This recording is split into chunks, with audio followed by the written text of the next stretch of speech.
Lato cooperative, come state vivendo la nuova legge di bilancio?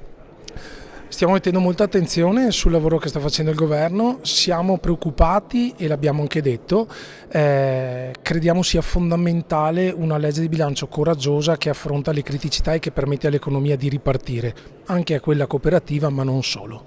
Ecco, quali sono le sfide più urgenti, soprattutto per le cooperative che non sono tanto considerate? Le sfide più urgenti sono sbloccare i cantieri, dare seguito alle opere, finire le opere. Parlando del Veneto siamo recenti, abbiamo visto tutto il tema dell'acqua alta, la partita del Mose per esempio che ci vede coinvolta, riteniamo, abbiamo preso posizione, vanno finite le opere, quindi bisogna sbloccare, bisogna dar modo alle imprese di ripartire, di rimettere in piedi il lavoro, che è il mestiere poi della cooperazione. Ecco, le cooperative, il tessuto cooperativo in Veneto, di che numeri parliamo?